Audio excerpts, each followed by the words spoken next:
সুপ্রিয় শিক্ষার্থীরা, কেমন আছো তোমরা সবাই? আশা করি ভালো আছো।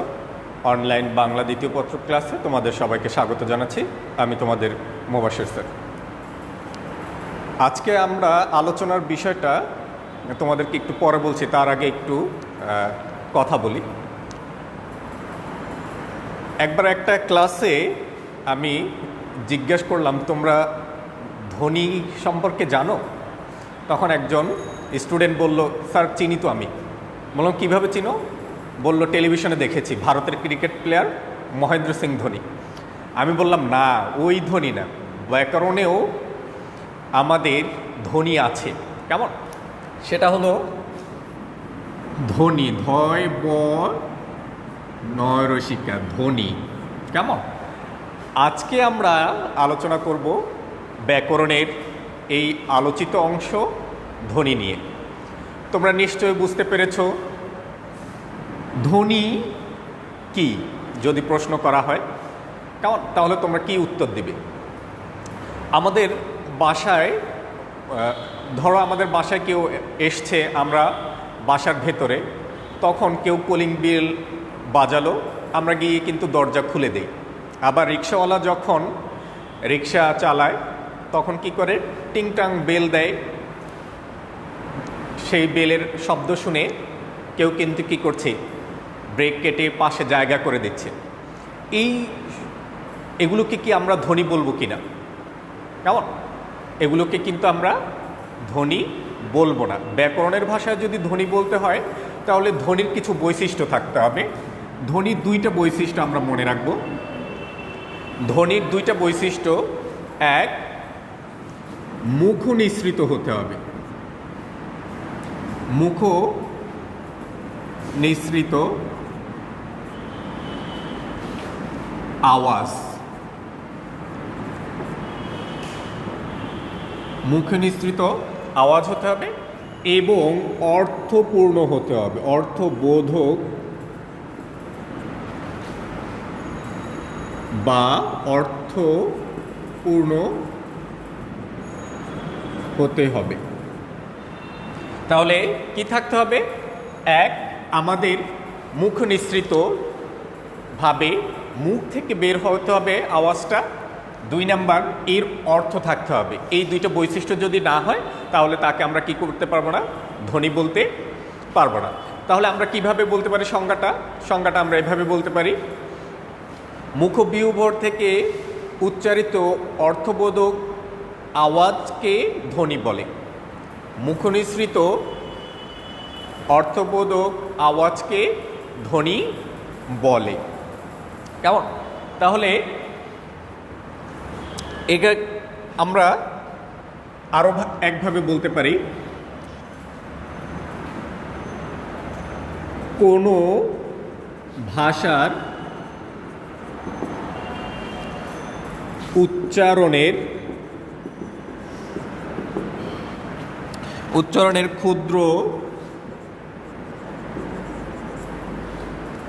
ক্ষুদ্রতম একক ই হলো ধ্বনি। তাহলে কি বলা যেতে পারে? কোনো ভাষার উচ্চারণের ক্ষুদ্রতম এককই হলো ধ্বনি। তাহলে এটা অবজেক্টিভে আসে, ভাষার ক্ষুদ্রতম একক কি? তখন আমরা বলবো ভাষার ক্ষুদ্রতম একক হলো ধ্বনি। তোমাদের প্রায়শই অবজেক্টিভে এই প্রশ্নটা এসে থাকে, ভাষার ক্ষুদ্রতম একক কি? আচ্ছা, এবার দেখো, প্রত্যেকটা ভাষায় ধ্বনি ব্যবহার রয়েছে।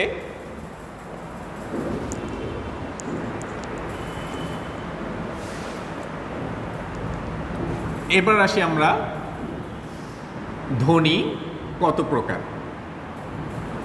আচ্ছা, ধ্বনি আর বর্ণ কি এক কিনা? কেমন? তাহলে আমরা একটু দেখি ধ্বনি, বর্ণ। আজকে আমরা বর্ণ নিয়ে আলোচনা করব না, আজকে আমরা শুধু ধ্বনি নিয়েই আলোচনা করব। তাহলে ধ্বনি আর বর্ণের ভিতরে পার্থক্য আছে কিনা কেউ কি বলতে পারবে? ধ্বনি এবং বর্ণের ভিতরে কিন্তু পার্থক্য রয়েছে। এক, ধ্বনি উচ্চারিত হয়, মুখ বিয়োবর থেকে ধ্বনি উচ্চারিত হয়, মুখ বিয়োবর থেকে উচ্চারিত হয়। আর এখানে বর্ণ দেখো, বর্ণ হলো গিয়ে ধ্বনির লিখিত রূপ, ধ্বনির লিখিত রূপ। তাহলে ধ্বনিগুলো কি কি আমরা যদি উদাহরণ দেই, অ, আ, এগুলো যখন আমরা মুখে বলবো তখন সেগুলো হবে ধ্বনি, আর যখন আমরা লিখব তখন তখন সেগুলো হবে বর্ণ। এবার আসো আমরা 2 নম্বর বৈশিষ্ট্য দেখি। ধ্বনি কি করা যায়? ধ্বনি শ্রবণযোগ্য।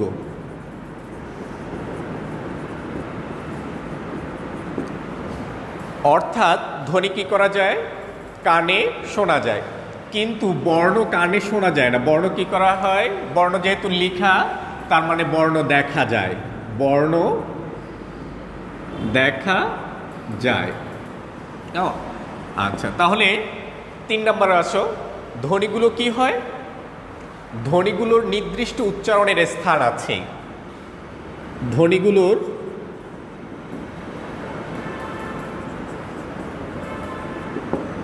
নির্দিষ্ট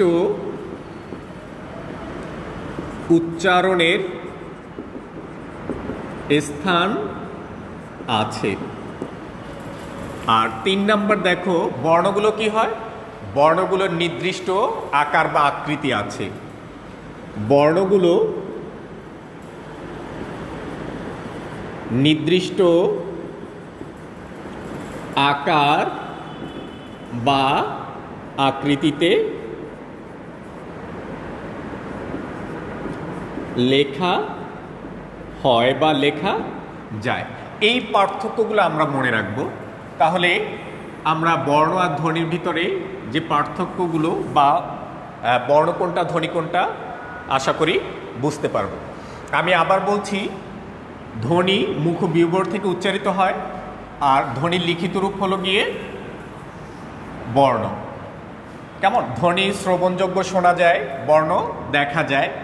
ধ্বনি উচ্চারিত হয় নির্দিষ্ট স্থান থেকে, আর বর্ণগুলো নির্দিষ্ট স্থান থেকে নির্দিষ্ট আকার বা আকৃতিতে লেখা যায়।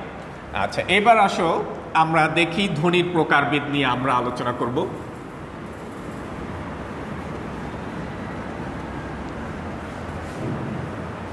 ধ্বনি 2 প্রকার। কয় প্রকার? 2 প্রকার। স্বরধ্বনি,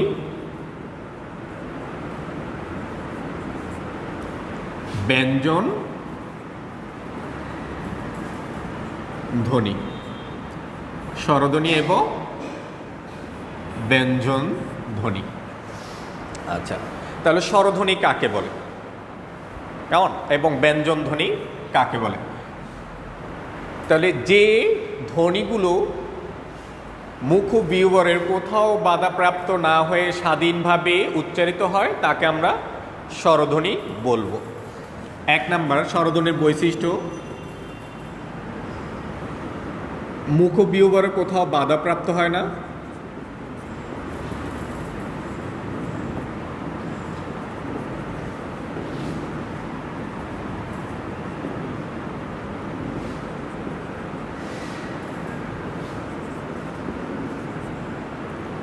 দুই, অন্য বর্ণের সাহায্য লাগে না।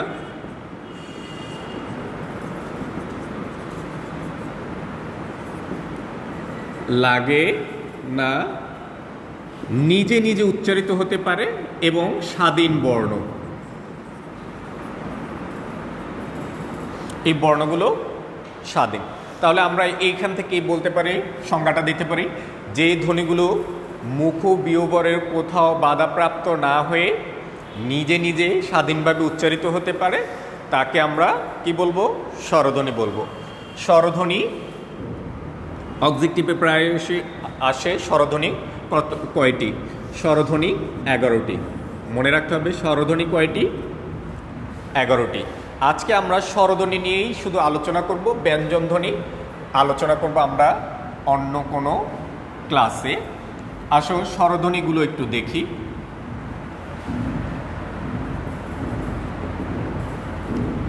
স্বরধ্বনি তাহলে কি বললাম? স্বরধ্বনি নিজে নিজে উচ্চারিত হতে পারে, মুখবিহ্বরের কোথাও বাধাপ্রাপ্ত হয় না এবং স্বাধীন ধ্বনি। স্বরধ্বনিগুলোকে কয় ভাগে ভাগ করা হয়েছে দেখো। স্বরধ্বনিগুলোকে কিন্তু আমরা বিভিন্নভাবে ভাগ করতে পারি। আমি তোমাদেরকে চেষ্টা করব। তাহলে স্বরধ্বনিগুলোকে আমরা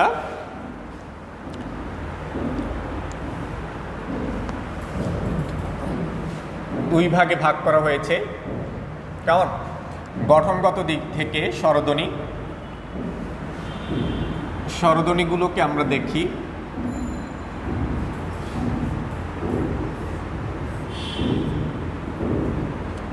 মৌলিক স্বরধ্বনি,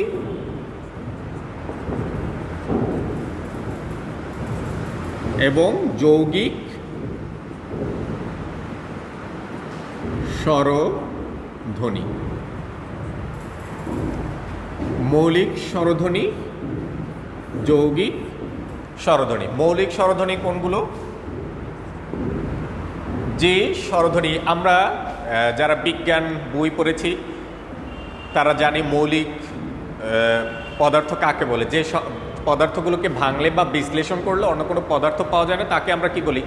মৌলিক পদার্থ। ঠিক একইভাবে যে বর্ণগুলোকে ভাঙা যায় না বা বিশ্লেষণ করা যায় না, যে স্বরবর্ণগুলোকে বা স্বরধ্বনিগুলোকে ভাঙা যায় না বা বিশ্লেষণ করা যায় না, তাকে আমরা কি বলবো? মৌলিক স্বরধ্বনি। মৌলিক স্বরধ্বনির সংখ্যা 60টি। মৌলিক স্বরধ্বনি 60টি, অবজেক্টিভের জন্য খুবই ইম্পর্টেন্ট। মৌলিক স্বরধ্বনি 60টি। মৌলিক স্বরধ্বনিগুলো কি কি দেখো। অ, আ, হ্রস্ব ই, হ্রস্ব উ, এ, ও, আ। কেমন? আচ্ছা, এখানে দেখো অ, আ, হ্রস্ব ই, হ্রস্ব উ, এ, ও, আ, এই ধ্বনিটা কিন্তু আমরা স্বরবর্ণের ভেতরে দেখতে পাই না, কিন্তু আমরা এই ধ্বনিটা কিন্তু কি করি? কোনো লেখার সময় কিন্তু আমরা এই ধ্বনিটাকে প্রায়শই উচ্চারণ করি। আমি একটা উদাহরণ দেই। এখানে দেখো আমরা লিখেছি কি? এক। এক আমরা কি এক বলি? আমরা বলি এক বা এক। কেমন? এভাবে আমরা উচ্চারণ করি।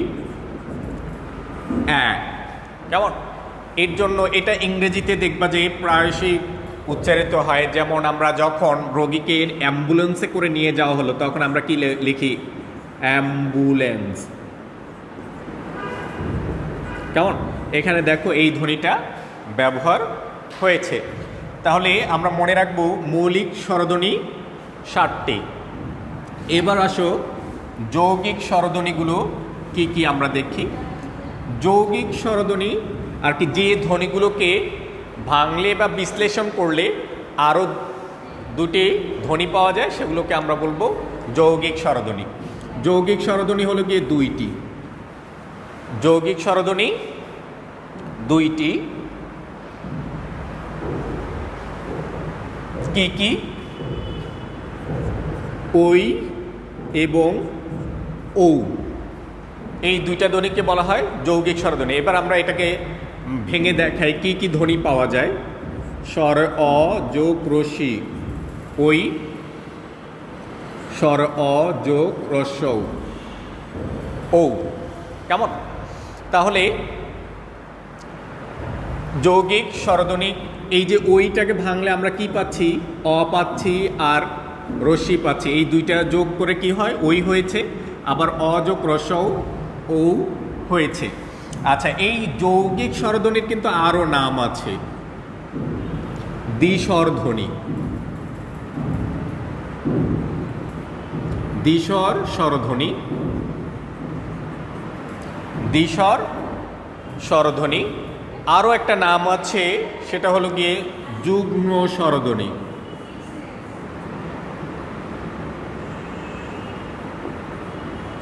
তাহলে যৌগিক স্বরধ্বনির আরও কয়টা নাম আছে দেখো। যৌগিক স্বরধ্বনি, এটা যদি অবজেক্টিভের প্রশ্ন করে দ্বিস্বর স্বরধ্বনি কয়টি, তাহলে আমরা বলবো 2টি। যুগ্ম স্বরধ্বনি কয়টি, তাহলেও বলবো 2টি। যৌগিক স্বরধ্বনি কয়টি, তাহলেও বলবো 2টি। এখানে কিন্তু অনেকগুলো অবজেক্টিভ আছে দেখো। এরপরে প্রশ্ন আসতে পারে ওই ধ্বনিটি কোন কোন ধ্বনি যোগে গঠিত, তাহলে অযোগ রস্যই এটা বলবো আমরা, কেমন। এরপর ঔ ধ্বনিটা কোন কোন স্বরধ্বনি যোগে গঠিত, তাহলে আমরা বলবো অযোগ রস্যৌ। এইভাবে স্বরধ্বনিগুলো গঠিত। এই ছিল মৌলিক স্বরধ্বনি। এবার আসো আমরা মাত্রাগত দিক থেকে স্বরধ্বনিকে দেখি, স্বরধ্বনি কত প্রকার, কেমন। মাত্রাগত দিক থেকে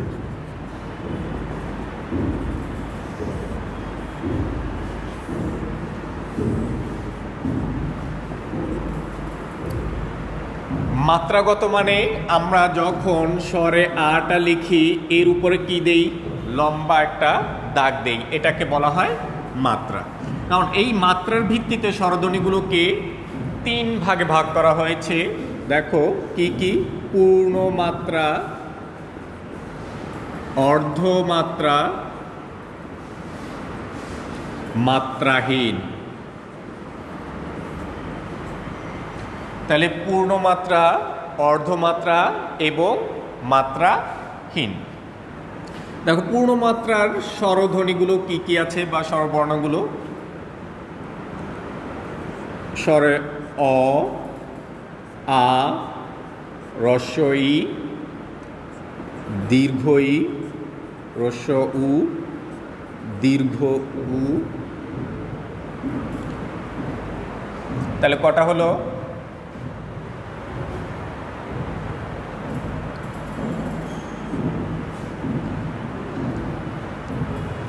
তাহলে দেখো 6টি।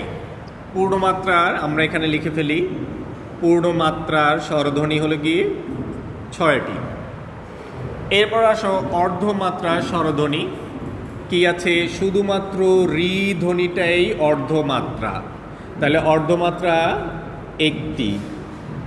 অর্ধমাত্রা স্বরধ্বনি 1টি। এগুলো কিন্তু অবজেক্টিভের জন্য খুবই প্রয়োজন এবং পরবর্তী ক্লাসগুলোতেও তোমাদের লাগবে, রি অর্ধমাত্রা। এরপর দেখো মাত্রাহীন। মাত্রাহীন স্বরধ্বনিগুলো দেখো, এ, ওই, ও, ঔ। তাহলে কয়টি হলো, 4টি। কয়টি হলো, 4টি। তাহলে অবজেক্টিভে প্রায়শই প্রশ্নটা আসে পূর্ণমাত্রা স্বরধ্বনি কয়টি, তখন আমরা বলবো 6টি। যদি অবজেক্টিভে প্রশ্ন আসে অর্ধমাত্রা স্বরধ্বনি কয়টি, তাহলে বলবো আমরা 1টি। আবার এইভাবে আসে কোন ধ্বনিটি অর্ধমাত্রার, কেমন, তখন আমরা বলবো রি। এরপরে দেখো মাত্রাহীন স্বরধ্বনি কয়টি, তখন আমরা বলবো 4টি। তাহলে দেখো 6 আর 7, 7 আর 4 11। তাহলে স্বরধ্বনির সংখ্যা কয়টি, 11টি, মনে রাখতে হবে, কেমন। তাহলে আমরা এইভাবে অবজেক্টিভগুলো মনে রাখতে পারি। তাহলে মনে রাখবা 6 যোগ 1 যোগ 4 মানে 6টি পূর্ণমাত্রা, 1টি অর্ধমাত্রা, 4টি মাত্রাহীন। এরপর আমরা দেখব রূপের ভিত্তিতে, রূপগত দিক থেকে স্বরধ্বনি প্রকারভেদ দেখব। রূপগত স্বরধ্বনি, রূপগত দিক থেকে স্বরধ্বনিগুলোকে 2 ভাগে ভাগ করা হয়েছে। রূপগত দিক থেকে দেখো, এক হলো গিয়ে পূর্ণরূপ, এক হলো গিয়ে পূর্ণরূপ, 2 নম্বর হলো গিয়ে সংক্ষিপ্ত রূপ।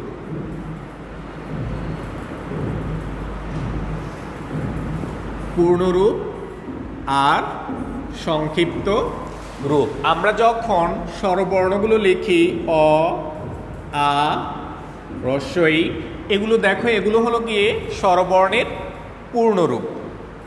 এগুলো হলো গিয়ে স্বরবর্ণের পূর্ণরূপ। এবং স্বরবর্ণের সংক্ষিপ্ত রূপ কোনগুলো? স্বরবর্ণকে আমরা অন্যভাবেও লিখতে পারি। দেখো, যখন আমরা লিখি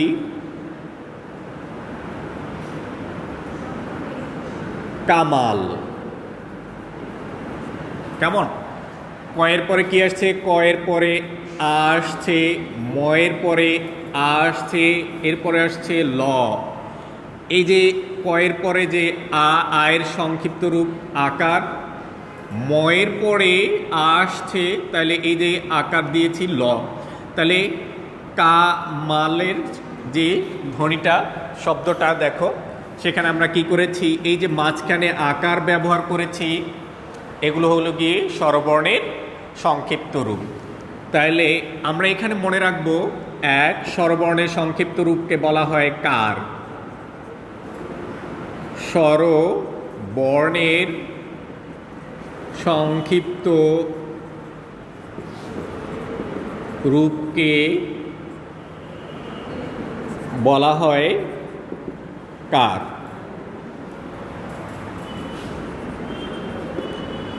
অবজেক্টিভের প্রশ্ন আসে, স্বরবর্ণের সংক্ষিপ্ত রূপকে কি বলে? তোমরা কিন্তু আমি যে প্রশ্নগুলো বলছি এগুলোর উত্তর কিন্তু আমাকে আবার কমেন্টে লিখে জানাবে। এরপরে 2, স্বরবর্ণের সংক্ষিপ্ত রূপ 10টি। স্বরবর্ণের সংক্ষিপ্ত রূপ কয়টি? 10টি। তাহলে স্বরবর্ণ কিন্তু 11টি, সংক্ষিপ্ত রূপ কয়টি? 1টি। একটি বর্ণের কোনো সংক্ষিপ্ত রূপ নেই, একটি বর্ণের সংক্ষিপ্ত রূপ নেই। সেই বর্ণটা কি? অ। অধ্বনির কোনো কি নেই? সংক্ষিপ্ত রূপ নেই। এখানে যে তথ্যগুলো দিয়েছি প্রত্যেকটা তথ্য কিন্তু তোমাদের অবজেক্টিভের জন্য, বহু নির্বাচনী প্রশ্নের জন্য খুবই গুরুত্বপূর্ণ। আমি আবার বলছি, সংক্ষিপ্ত রূপ, স্বরবর্ণের সংক্ষিপ্ত রূপকে কার বলে? স্বরবর্ণের সংক্ষিপ্ত রূপ 10টি এবং স্বরবর্ণের একটি বর্ণে কোনো কি নেই? সংক্ষিপ্ত রূপ নেই। কেমন? তাহলে আমরা কিন্তু আজকে কি শিখলাম? আজকে কিন্তু আমরা স্বরধ্বনি সম্পর্কে মোটামুটি কি করেছি আমরা আলোচনা করতে পেরেছি। স্বরধ্বনি নিয়ে এই আলোচনাগুলো যদি তোমরা মনোযোগ সহকারে শোনো এবং বই থেকে যদি পড়ো, আশা করি তোমরা খুব চমৎকারভাবে তোমাদের বহু নির্বাচনী প্রশ্নের উত্তর করতে পারবে এবং কোনো রকমের ভুল হবে না। আর তোমাদেরকে আমি যেগুলো দিয়েছি, লিখেছি বোর্ডে, এগুলো তোমরা সেখান থেকে কি করতে পারো, খুব চমৎকারভাবে সেই আলোচনায় অংশগ্রহণ করে নিজেরাও সমৃদ্ধ হতে পারো এবং বন্ধুদের সাথেও এগুলো শেয়ার করে নিতে পারো। আগামী ক্লাসে তোমাদের সাথে দেখা হবে এবং আগামী ক্লাসে তোমাদেরকে আমি, আজকে তো স্বরধ্বনি আলোচনা করেছি, আগামী ক্লাসে ব্যঞ্জনধ্বনি নিয়ে আলোচনা করব। ততক্ষণ পর্যন্ত সবাই ভালো থাকো, সুস্থ থাকো, নিজের প্রতি যত্ন নিবে। আল্লাহ হাফেজ।